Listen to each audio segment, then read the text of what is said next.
It's the Locked On Podcast Network, your team every day. So hype right now. Anything's possible. I'm on mama. I'm on my lady, ma. Anything's possible. Yeah. Rain and J's back with the vengeance. All the real Celtics fans in attendance. This the truth like 34. This like walking in the garden when you hear the roars. The crowd goes crazy. Most in-depth coverage on the daily. Mainly podcast royalty, the content kings. When you talking about the franchise with 17 rings. Focus like Danny at the deadline. Global with it, got a local feel like the red line, the blue line, the green line. Play it in between time. I'ma throw my C's jersey on in the meantime and press play. When the F's done, I can't wait until the next day. Trying to stay in tune with the C's, that's the best way. Melly.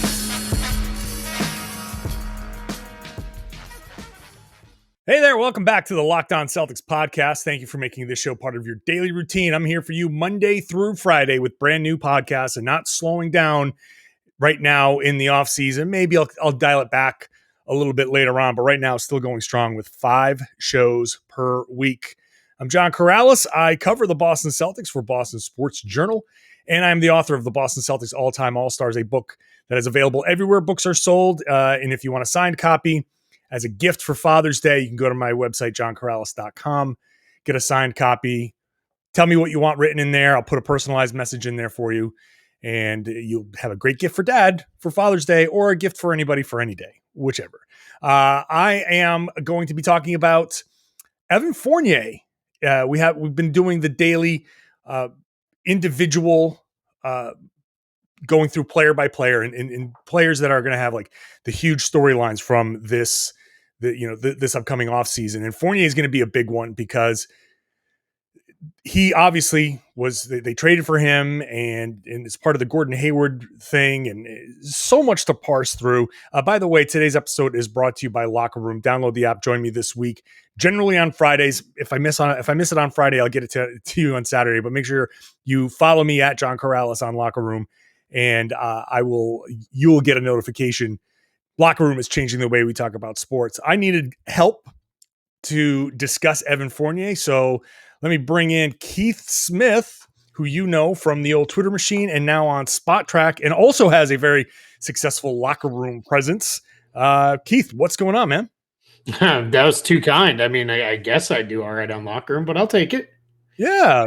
So obviously people know Keith from covering the NBA and has a tremendous knowledge of the salary cap. And I thought we really needed that inside look because part of this discussion, or a big part of this discussion with Evan Fournier and where the Celtics are, has to do with the money. So we'll get to that point a little later on in the episode, but let's just start. We didn't get to see, Keith, a lot of Evan Fournier this year. You know, we got little bits and you know, you live down in Florida, so you got to see Evan. Another reason why I wanted to bring you on, you got to see a little bit more of Evan Fournier being around the Orlando Magic. So what did you see from him in Boston? What do you know of him? And like, what was missing from Evan Fournier in Boston from what he normally is?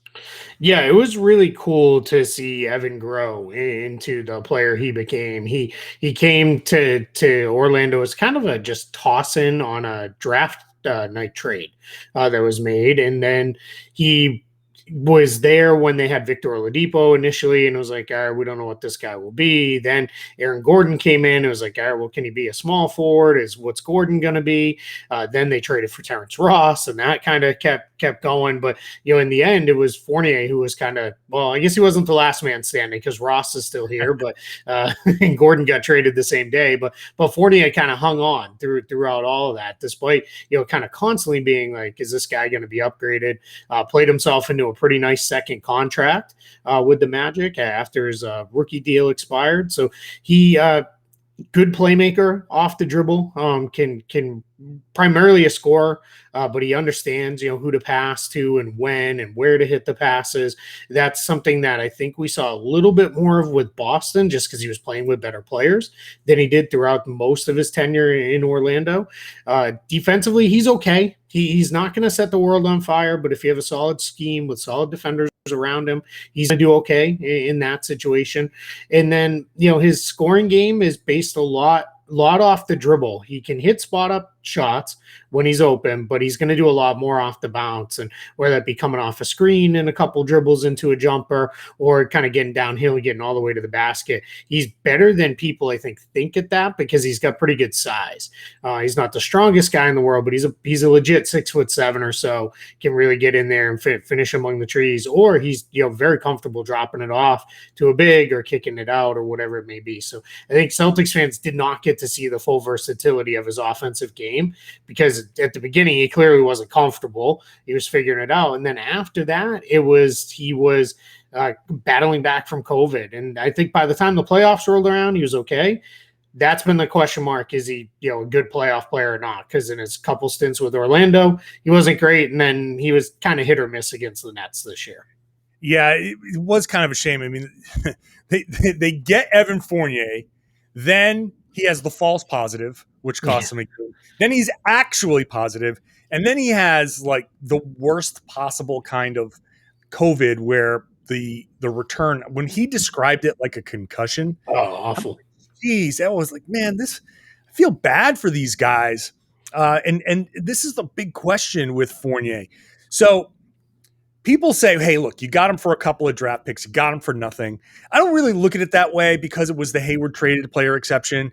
So I look at it in the big picture, the aggregate of everything. So you traded Gordon Hayward, and, to make room for him, you had to move Daniel Tice, and you lost, I'm not so, I don't care about what's his name, drawing a blank on the point guard for the Celtics signed, Jeff Teague. Oh, Jeff Teague, yeah.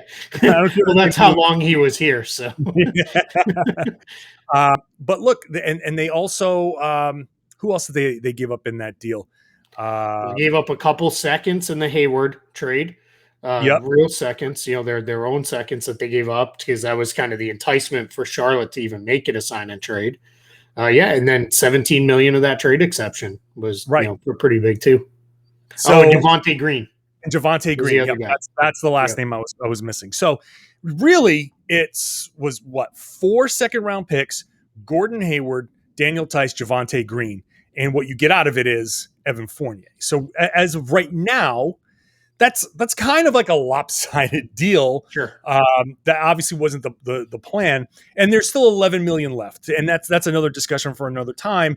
The Celtics could use that potentially somehow on one player, two players. We'll see, but the final page hasn't been written on the Gordon Hayward trade. But back to my original point before I started rambling.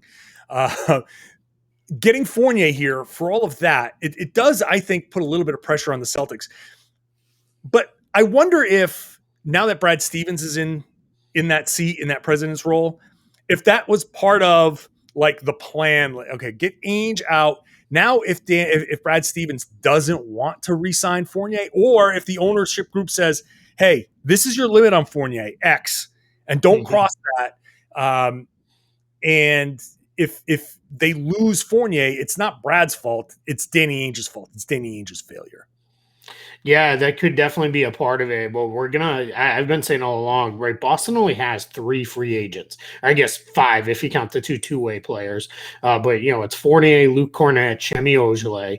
Cornett, he was a throw-in in the Tice trade. We'll see. He had a couple nice moments with the Celtics.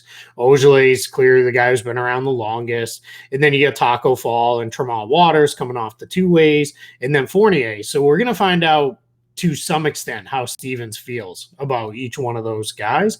And how much was it, hey, I was playing Ojeleye because I didn't have anybody else. So I felt like I had to. I went to Cornett because who else was I going to go to versus, I really feel that those guys are good. But yeah, for Fournier in particular, there's just so many layers to what could happen with him. He's coming off of a 17 million plus contract now. He's basically made right around 17 million the last few years. the thought around the league, talking to people and just kind of the work I do with the cap, seems like somewhere between 15 and 20 million is about what his value is. He could get pumped up a little bit because he is one of the better free agents in this very weak free agent class. And he's also an unrestricted free agent because some of the best guys this class are restricted. And we both know, right? And hopefully the listeners know, but if they don't, restricted free agency is a game that a lot of teams don't want to play, because it ties up your money. You've got to overpay guys in restricted free agency if you're going to get them, because if it's a good deal, the incumbent team will just match and say, yeah, we'll keep them. We'll work out a trade later, figure it out. So for Fournier, it really comes down to a couple things. Is one, what can he get money-wise? What are the Celtics willing to do money-wise? And then how much does he want to be back in Boston? And how much do the Celtics want him in Boston? He said all the right things, right? That he loved to be in there. But I mean, every guy says that when they join a new team. And then, and they said all the right things about how much they were supporting him. That said, he played pretty good in the regular season with the Celtics. People remember, I think an 0-for-10 debut or whatever it was. It was horrible. But, overall, overall, I think he shot 45% from the field, 46% from three in the regular season games, and looked pretty good. Over half of his shots were 3-pointers. So that part, a little bit different for him, but he's a pretty good 3-point shooter. So, you can envision how he can fit in well from the glimpses we saw with Tatum and Brown, because in my opinion, that's what everything going forward needs to be about is, can these guys play with Tatum and Brown? And if you can't, there's no place for you on this team anymore, because it just doesn't, that's all that really kind of matters right now. If that's what the Celtics are building around, then that's what you're going to do. So, it's I've been trying to get people to understand Celtics might love Evan Fournier and they might love him at 16 or 17 million a year, and another team might love him at 20 million. And this is where I think you have to kind of have the Danny Ainge, Evan Turner approach of, go take that money then, congratulations, good luck, with you. But you're absolutely right on what you said, just to go back to that it's a little bit easier. If Ainge was still in charge, you would get very much, I think, people beating him up if he lost Fournier, because it would be, you used over half the Hayward trade exception for nothing. Why did you not hang on to it? Why did you not go get somebody under contract for several years and those kind of things? Whereas with Stevens, Stevens didn't make that decision. So, some people will beat him up anyway, right? And will kind of yell and scream and do what they do. But I think for the most part, people will be like, hey, it's not Stevens' fault. Stevens didn't make that trade. Now it's about what does he do going forward. So, my guess is they're going to set a walkaway number. And if it exceeds that, then they'll walk away. If it doesn't, then, he may be back here in Boston. That's a good place to leave it for now. Come back and talk about setting that value and dig a little bit more into some of the numbers you just provided. So we'll do that in just a second. First, people don't know me in my past life in television. I did spend a little bit of time as a hiring manager, and I know what it's like to go through resumes and stacks of resumes. I wish I had something as useful as Indeed. Indeed is the job site that makes hiring as easy as 1, 2, 3, post, screen, and interview, all on Indeed. It's really a useful tool. Get your quality shortlist of candidates whose resumes on Indeed match your job description faster. Only pay for the candidates that meet your must-have qualifications, and schedule complete video interviews in your Indeed dashboard. Indeed makes connecting with and hiring the right talent fast and easy with tools like Indeed Instant Match, giving you quality candidates whose resumes on Indeed fit your job description immediately, and Indeed skills test that on average reduces hiring time by 27%. You can choose from more than 130 skills tests and then add your must-have requirements, so you only pay for applicants and applications that meet them. If you're hiring, you need Indeed. Get started right now with a free $75 sponsored job credit to upgrade your job post at Indeed.com/locked. Get a $75 credit at Indeed.com/locked. Indeed.com/locked. Offer valid through June 30th, so time is running out. Terms and conditions apply. Built Bar. I've been talking about Built Bar forever. I had props that I was showing people about Built Bar on the screen here, and I ate them all. So they're good, and I couldn't hang on to my props. They got 9 delicious flavors in their regular rotation. Things like coconut, almond, raspberry, double chocolate, salted caramel. You can see there's a variety, a little something for everyone. My favorite one right now is peanut butter brownie because I'm just a peanut butter maniac. And all of these Built bars, the thing is, they taste like candy bars, but 17 grams of protein or so in all of these Built bars. You're getting somewhere between 130 to 180 calories with only 4 net carbs and 4 or 5 grams of sugar. So it's delicious. It's nutritious. It is good for you if you're on a keto diet. You can have them. If you've got nut allergies, no problem. They've got them without nuts as well, and they're safe. So check them out. Go to BuiltBar.com. Use the promo code LOCKED15. You're going to get 15% off your next order. Go check out the website. Special flavors dropping all the time. Use the code LOCKED15 for 15% off your order at BuiltBar.com. So the Celtics have a decision to make here with Evan Fournier. Obviously, he was useful, and as I bring Keith Smith back onto the show, his numbers there, he did have a good stretch there at the end of the regular season. When we talk about that value, Keith, that we're trying to figure out what the Celtics walkaway number would be and all of that, but let's start with this. What teams are out there? Let's lay the landscape out. What teams are out there that have the money to offer Evan Fournier somewhere in that range? We know the Celtics have bird rights, so they can offer him whatever. That doesn't matter. The Celtics don't have limitations really on what they can offer him other than the ones that they put on themselves. But what teams are out there that have the money to spend? Yeah, so this is where I think it makes a lot of sense to understand the market, right? Because Fournier is going to get more than the mid-level exception. So if you don't have cap space, you're out unless you're doing a sign and trade for him, which that's something we can talk about after for an option for the Celtics. So initially, there's about 7 teams that have cap space, and they're all about $20 million or more. That ranges from the Knicks at the top of the list, who I project will have about $53 million in cap space, to the San Antonio Spurs at about $48 million, Oklahoma City at 46. So and then they're on down. So if we go through those teams, I think the Knicks could be an option. I think we saw in their first round playoff series against the Hawks, they were lacking offensive creation. They were lacking guys who could shoot.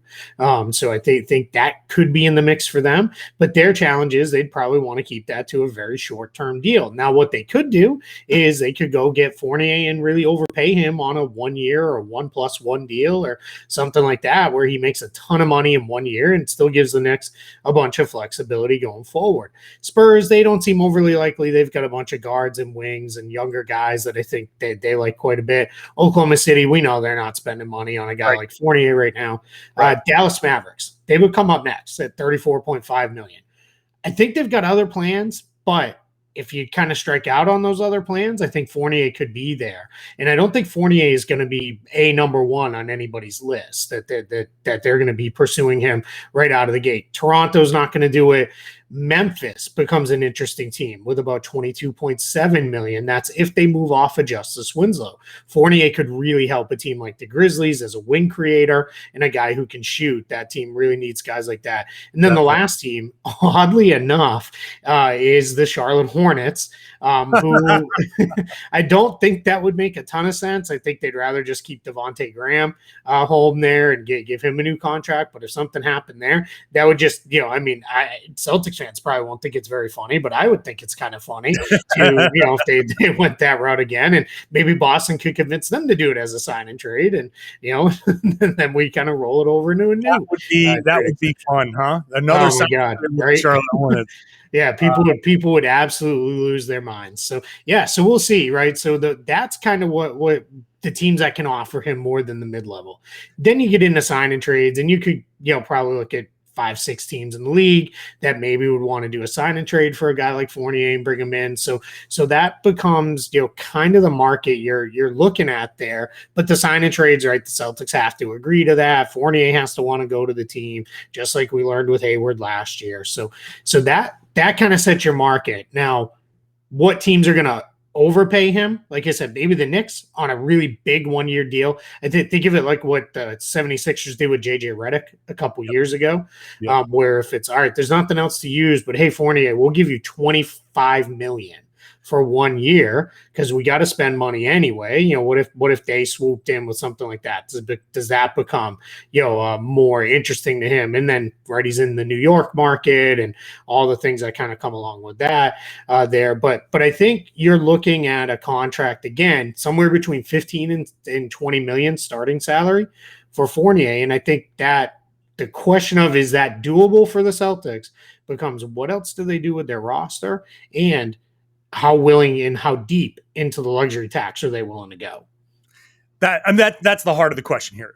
It's the heart of all of this. The Kemba conversation, all of these conversations about who should stay and who should go, hinges on what the Boston Celtics ownership group is willing to pay in a luxury tax. And I feel like I'm going to say this to like my fourth straight podcast. It's easy for me to spend Wick Grossbeck's money over here on a podcast, right?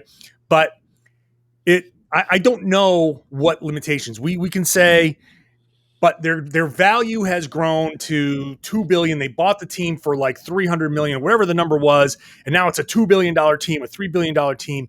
But you only get that value when you sell the franchise, right? I mean, I suppose you could borrow against it, but it's not like he's got that money liquid, like just sitting there, like, oh, let me pay this.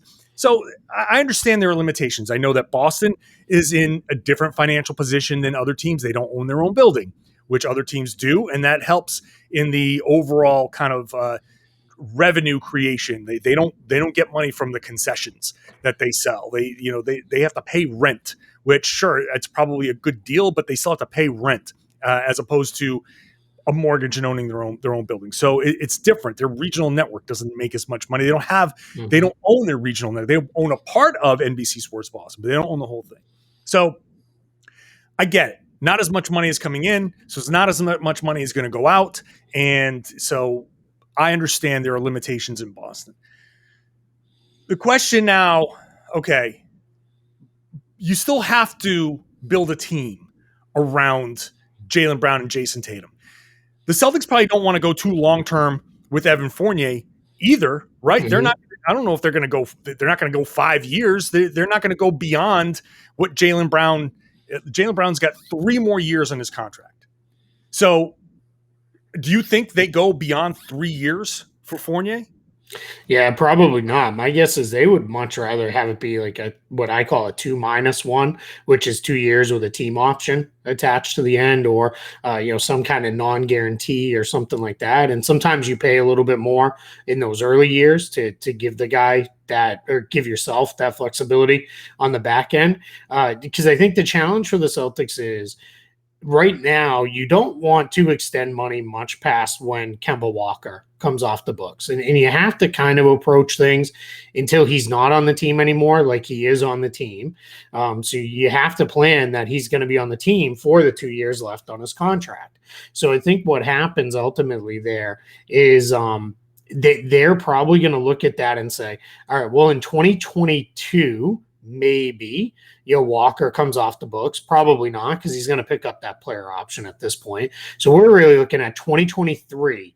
And in 2023, it's shaping up like it could be a pretty good free agent class. And you would like to be in the mix with your selling point being, hey, come here and play with an in their prime Jaylen Brown and Jason Tatum.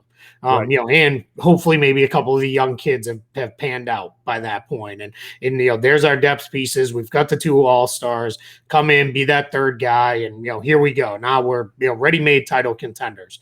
And I think that's your selling point. So for that reason, you don't want to lock in long-term for a guy like Fournier unless you can do it at a number you feel confident is very easily movable. So one of the things I've thrown out there is it puts you in a little bit of a bind this year, because here's what I don't think enough people are realizing is right now, as the team stands with the guys under contract, so take out the 5 free agents we already mentioned, the remaining 12 players that are under contract outside of Jabari Parker are all on guaranteed contracts. And that money, if you include Parker in there, and this year's draft pick, the number 16 overall draft pick, you are right at the luxury tax line. Not the salary cap, but the tax line. You're right at it. They're like $1 million over at that point. Now, $1 million over is nothing. You can get out of that easy enough. Ship Carson Edwards off with a second round pick, and you're under. But that's before you did anything else. That's before re-signing Fournier, filling out the roster, any of those things. We know, I think teams now, they don't go into seasons with open roster spots the way they used to. So they'll fill out the roster. You know, maybe they'll carry one open spot, but they'll at least sign a couple guys to minimum deals. So that part is where it gets really interesting, because essentially anything you do with Fournier is going to put you over the tax apron, which then will limit you in how much of the mid-level exception you can use. So it'll be down to that. Now, Boston is in a bit of an interesting place because they only have 3 open roster spots as it stands today.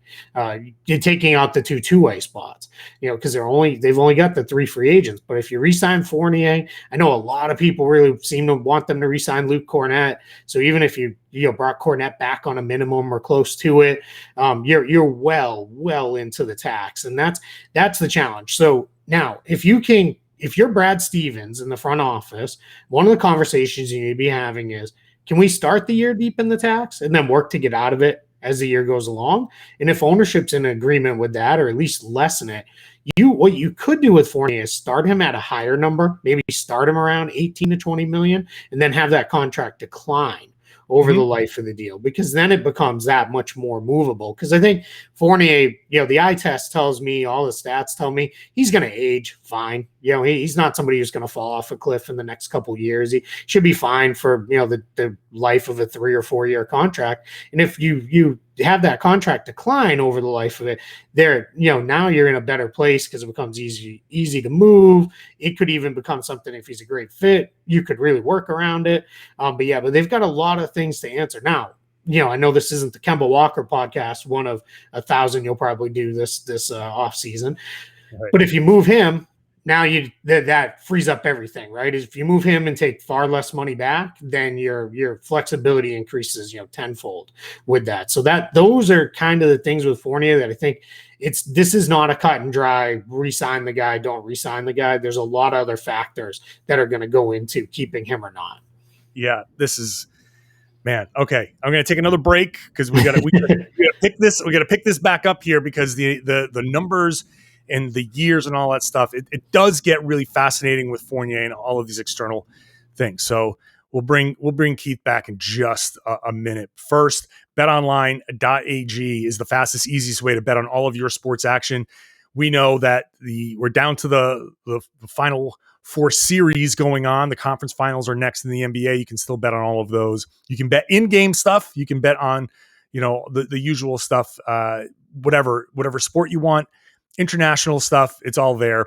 So head on over, use your laptop, use your mobile device, whichever, and use the promo code Locked On to get a 50% welcome bonus on your first deposit. So go sign up for free, use that promo code Locked On the first time you make a deposit.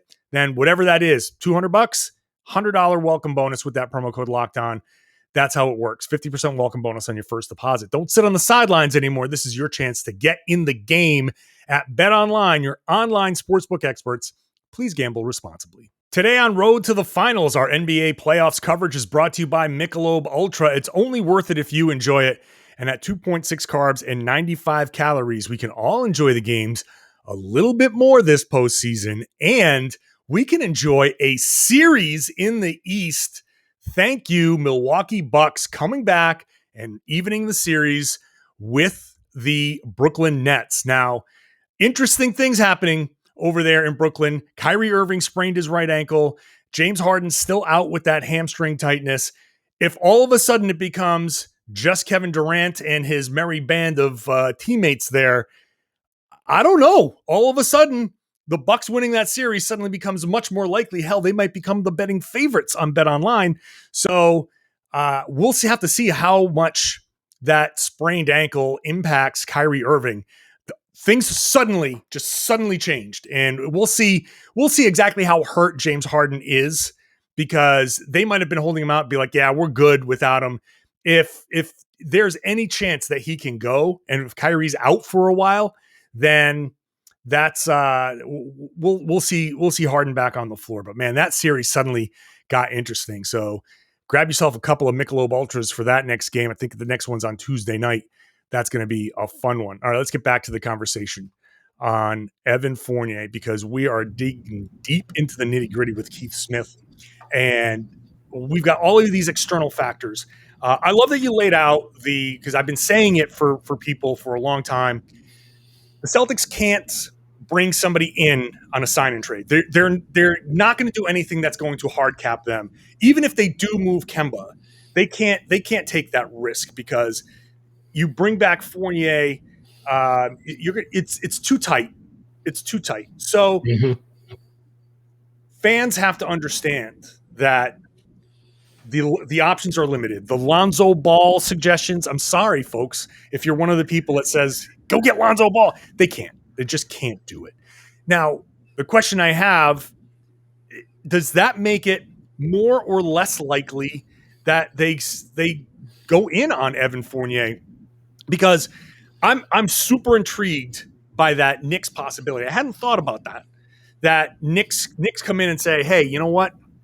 You're getting these offers somewhere around what you're making now, 17 million, maybe you go up to 20 million, whatever. We'll give you 25. We'll give you 25 for 1 year. You go back out, you be a free agent next year, do whatever the hell you want. And that changes everything. If the Knicks do that, he'd be kind of a fool not to. But also there's the issue of longer term security. But that's not even going to happen with Boston either, because Boston needs to structure their contracts. I'm looking at this cap sheet. They need to structure their contracts so they have options around the end of Jaylen Brown's contract and towards the end of Jason Tatum's contract. Jaylen Brown, again, under contract for 3 more years. You mentioned you're going into that 2023 season looking to maybe be a player in free agency. Let's do this. Because I haven't looked at the list. Do you have the list of free agents in 2023? 2023, I don't have it handy, but I can get it. Well. While I'm talking, see if you can pull that up, because I'm kind of curious to see who might be in that mix in 2023. But now we have this. Does Evan Fournier, if the Celtics come up and say, okay, here's 2 years at whatever, or maybe 3, but if they don't want to be shut out of that free agency, they'll say, hey, it's only going to be a 2-year contract. At that point, if the Knicks do come in and say, hey, here's a little more money for 1 year, 1+1 or whatever, I would say he goes and does that. And I don't know exactly what the Celtics are going to be bidding against. It just makes it the standard 3 or 4 year deal. If they really liked Fournier, that is not really in play here. Do you have the list? Yeah, I do. So the top guy on this list, everybody's favorite player in the world, Bradley Beal, will be a free agent in the summer of 2023. That's assuming he doesn't opt out the year prior, which he probably will, in 2022. But he'll be there. Bogdan Bogdanovich has a player option that summer. Bogdan Bogdanovich. Maybe you go the Bogdanovich double. That'd be fun. Malcolm Brogdon, Dylan Brooks, and I'm just going alphabetical order here, John. Jimmy Butler, Clint Capella, Pat Connaughton, Jay Crowder, old friend there, Seth Curry. Lou Dort will be there's a team option on him that year, so he probably won't be there. Kevin Durant, provided he doesn't opt out the year prior. Joel Embiid will be out there. Danilo Gallinari, Jeremy Grant. So you're starting to get a sense, right? This is a pretty loaded free agency. That's a loaded free agency class. Yeah, LeBron James, Kyrie Irving, Nikola Jokic, Karis LeVert, Brooke Lopez. I mean, I'm not even halfway through the alphabet. I think we've made the point. Yeah, it's a loaded free agent class. So that plays into this whole thing. So then I would expect if we're now looking at this, I think we're starting to dial in. I don't know if the Celtics go past 2 years. In an offer for Fournier. Yep. Yeah, I think you got to offer him 2 years with the third year as a team option. That way, if you're Boston, if he for some reason becomes the perfect fit alongside Tatum and Brown, then you're protected. And that's why, even in that situation, I'd probably try to get ownership's buy-in to go into the tax this year. If I was Brad Stevens and company, we'll work to get that number down. We'll try to get out of it, whatever we got to do. But if we could go a little higher, put it on a declining, that all of a sudden becomes an extremely tradable contract. You're able to move off it if you need to a year early. But yeah, I can't see anything that extends into 23, 24, just because that's got to be the summer you want to have max flexibility if you're the Celtics. That's why in these Kemba Walker trades, yeah, if you could – in some magic fairyland trade Kemba Walker for Bradley Beal, you do it right now, because then you're done. You don't need to be players in free agency, right? Right. But that's the thing. And I'm glad you mentioned the Lonzo Ball situation too, because the other thing I like to remind people is, all right, we could talk about cap math in forever, why those things don't work. Why in the world would the Pelicans want Kemba Walker? It doesn't make sense for them, right, on their end. They've already got, point guards coming out of their ears, and, one that they already don't want in Eric Bledsoe. So, so that kind of becomes, your situation there. But yeah, it's one of those things where there's no way a sign and trade where Boston acquires a player via sign and trade happens. I want to be clear. You can send somebody out via sign and trade. That doesn't hard cap you, because that seems to be people, I think, are starting to understand doing a sign and trade hard caps you, but it's only coming in. It's not going out. But yeah, they are in a tricky spot here where you've got a lot of stuff to work around, because this is because you've got to have an eye on that summer. And this is why we always say, as Brad Stevens is about to learn full hand, being a general manager is very different than a coach. Coach is about right now. That's why that coach GM dual position does not work, because the two jobs are always at odds with each other. So Brad Stevens, may be, all right, I want some vets, right? Every coach wants vets on his bench because that's what I need. And all these things where the GM has to be a little patient and have a bigger picture in mind of, all right, I got to look out, a couple years. And I think what you're going to see is with Fournier is an interesting kind of pivot point, because I think you're just going to see more retooling than rebuilding here over the next couple of years with this roster. And I think Fournier could be a part of either way on that, right? It could be, it's too rich for our blood, we got to let him go. Or, this is a nice piece to have. He's going to help us win some games. And then maybe he becomes a trade piece moving forward. But everything's got to be setting up for that summer of 2023 when you're there. And again, not the Marcus Smart podcast either, but that's going to factor into him. He's up for an extension. I literally was looking at his name. I literally was just looking at his name and thinking in my head, asking you, I know this is not the Marcus Smart podcast, but yeah, so I already did the Marcus Smart podcast, and we're talking about extending him and maybe locking him up and all of that stuff. But you bring up a lot of good points here, where maybe even if you want to keep Marcus Smart long term, you got to figure out how that plays into that summer of 23, or what do they do? How do they go get Bradley Beal before that? That's going to be. Okay, I've mentioned Bradley Beal's name a million times. I think that the best way you keep Jason Tatum is to bring his buddy into town, sign his buddy long term. Does that make it too much duplication between Jaylen Brown and Tatum and Beal? Or do you just want to have three dynamic wings on the floor that can do all of that stuff? And they can, one of those guys can guard a stretch four or something like that. Oh yeah. Tatum does it all the time now. Right. Those three guys, a point guard and a center, is a hell of a team. So, I don't know. I don't want to go too far off the beaten path here. We're trying to figure out Fournier, but this is part of the Fournier conversation, right? Yeah. This is it, because Fournier, as we try to wrap this up here, Fournier is good, and you have good player, fills a role. Celtics need him. You want to be good right now. You cannot tell Jaylen Brown and Jason Tatum that, okay, we're going to do this and we're nickel and diming and blah, blah, blah, because that hurts them long term. At any point, these guys can turn around and be like, you know what, screw this, trade me. Especially when all those, sorry to interrupt you, but all those two have done is win. This is the worst year they've had since they've been in the league. And I think people, forget that's why people say, well, they'll understand. why you have to step in.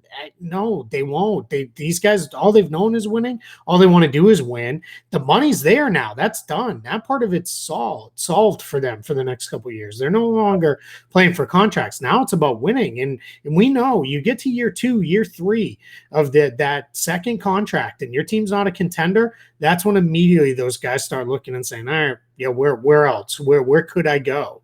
And that's, you don't want to even introduce that idea into their minds. Exactly. So, okay, fine. This year, you can say this year might be a year where we're tinkering, but we've got these big plans, and you got to sit down with these guys and have the big plans. And I forget who was talking about it. Somebody was talking about Jaylen Brown and Brad Stevens went out to dinner to talk about the coaching search. And I'm sure that's a good dinner to be had, have that conversation of like, look, here's where we are financially. We got this, and this. And hey, maybe if you can back channel some stuff for us, Jalen, sure. You want to talk to Donovan Mitchell? He seems to be doing okay. That's your buddy. Yeah. But anyway, like these are all things that have to come into play here. And I'm glad that we can do podcasts, Keith, because we can get down to the heart of this and not just spend time on the surface level of, well, Evan Fournier is worth 3 years and $60 million, so let's just give it to him. You got the Jalen and Jason factor. You've got the luxury tax factor. You've got to figure out what the hell you're doing with Kemba Walker. And if you can't move Kemba Walker, what's the appetite for paying a tax? And if you can't move Kemba Walker, then what? Then did he just not sign Evan Fournier because you can't move Kemba Walker? And is that the right, like what? At what point are you just running a team payroll or building a basketball team? Yep. And I'm kind of like afraid right now that this team is being run payroll wise, and we're going to see what the answer is there, because like we haven't seen this situation yet with the Boston Celtics in all of the time that Wyc Grousbeck and that ownership group has been together.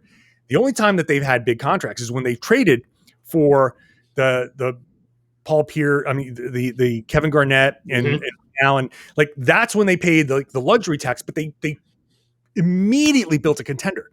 We haven't seen the rookies who get the max or near max deals and have that kick in and have this team be kind of like floating along and at a pivotal point. We haven't seen how this ownership group is going to react to how these next few years line up financially. And maybe it's worth doing a podcast on the ownership group because we don't know what they're going to do. And they do have limitations, but at the same time, there's going to be a new TV deal in 3 years, 4 years, 4 years. In fact, it's Jason Tatum's last year where I guess that's the player option in that last year. That's the year he can opt out and be the first year of the new TV deal. So I think on top of that too, I believe just because I think the league is sending all the signals that they've always shut everything down in the past on this topic immediately before, but I think we're going to see expansion. I think within the next 5 years, they're going to announce expansion. And then it'll probably be, after it's announced, it'll be 2 years or so before we see those teams come into play. But I think we're going to get to that point because it really was telling to me when it was at, I don't remember which point in the year it was, but it was at one of his like State of the NBA addresses where Adam Silver, every time he's asked about expansion, and every time he's always said, nothing we're even looking at. We're not even considering it. 30 healthy franchises. For the first time ever, and each subsequent time it's been, we started to dust off that analysis. We started to look into it and see what it could be. I think the league knows there's enough appetite for it. There's some major cities out there that want teams. It's a good way to get a cash infusion into these owners' pockets that isn't split with the players. Exactly. So you've got all those things. But to go back to your point with the ownership is, I've always believed when they have said, we will pay the luxury tax for a contender. The challenge that Brad Stevens now has as, the guy who's running the show has to sell them on is, yes, Kemba Walker, Marcus Smart, Evan Fournier being on this team alongside Tatum and Brown, that may not be a contender right away, But if we spend now, here's my long-term vision for how we move those pieces along or whatever. So in a couple years, we can still have Tatum and Brown and be a contender. So it might be asking them, you got to spend now for a team that's pretty good. I think that team would be pretty good if they're healthy. Sure. I think that's a team that's in the mix for the East Finals again, like they have been the last few seasons. And I think that's where you got to convince them. We may not get over the top. Maybe they do. I don't. Who knows where Tatum and Brown are going to go? If they keep improving and really play themselves into superstar level. I just feel like the ownership's going to say we're not title contenders right now. Right, we're not raising banner 18 next season. So the answer is no. And at that point, it is basically impossible to envision a team that brings back Fournier, Smart, and Walker all on this team next year. You can't do it because I'm taking Tatum and Brown off the table. They're going to be back. So you can't get to a place where all those guys are back because the only way to get there is if you're paying the tax. Unless Stevens has some wild trade dreamed up that brings in somebody great, and then Fournier's re-signed as kind of the cherry on top of a title contention roster, then maybe you could see him back. But I have my doubts we're going to see all three of those guys back. I just don't see how they make it work and put together a team that fits ownership's payroll. And that it hit exactly what you said. They're starting to become a payroll team, and that's it's concerning, but it's also somewhat understandable. So I think, but I go back to everything you got to do from here on out needs to be about making Tatum and Brown feel confident in where this team is going. The coach hire needs to do that. The roster moves need to do that. And the spending need to do that. You got to prove that to those guys over the next few years, or you're going to run into trouble with them as well. Yeah. This is where I feel like that, spending that tax now, and whatever it is, it's easy for me to say, but you got to spend now and know that cash infusion is coming. New TV deal is coming. Expansion, you're right. I think expansion is coming. And so there's multiple billions of dollars, and you hit on the right point. That money just goes to the owners. It does not get split with the players. So you have money coming in.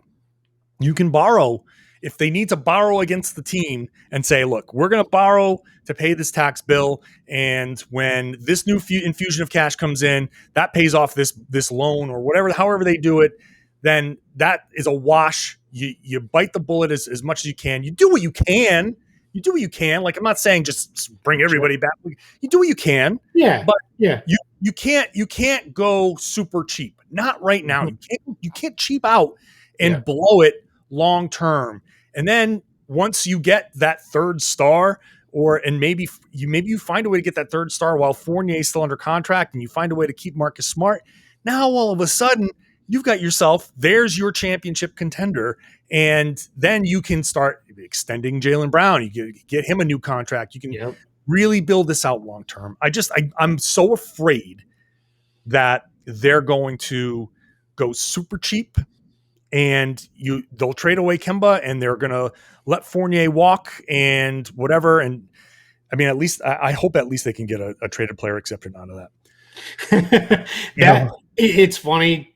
I know we joked about it, but I feel like could be where this is headed with Fournier, is he's moved for another traded player exception, of 17, 18 million, whatever he gets paid. And then, and then we're kind of living in that world. The challenge will be is last year was right. How many conversations did you have? I had. Everybody who covers the team of can't use all of it because they're hard capped. So this is, this and this and this.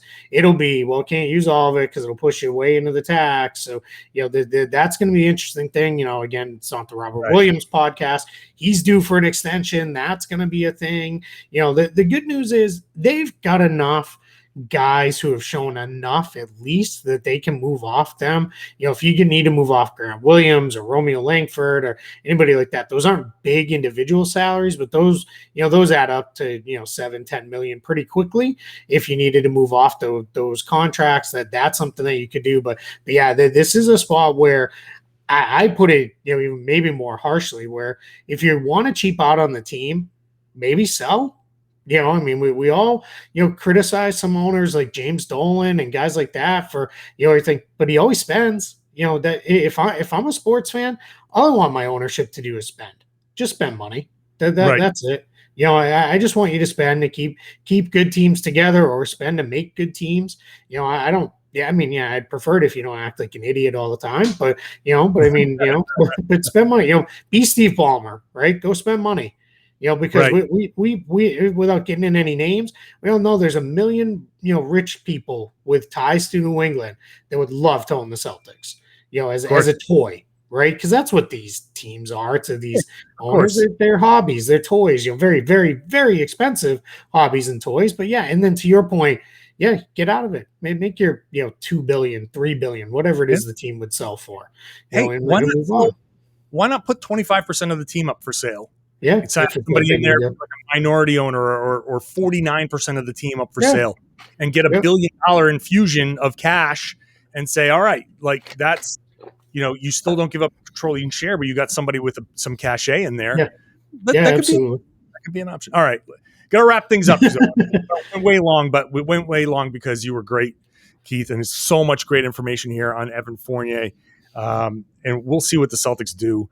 But just to wrap it up, I think, a 2-year deal somewhere in that, $40-ish million range might be what we're looking at. So we'll see what they do. Keith, thank you very much. You're on Spotrac now. Yep. So get all of your, the reason why I brought Keith on was because, all of the salary cap information is just, awesome. So check him out there. Thanks for hopping on. Absolutely. Thanks for having me. All right. And so long episode here with about Evan Fournier, but lots of great stuff. And yeah, so follow Keith on Twitter, Keith Smith NBA, at Keith Smith NBA.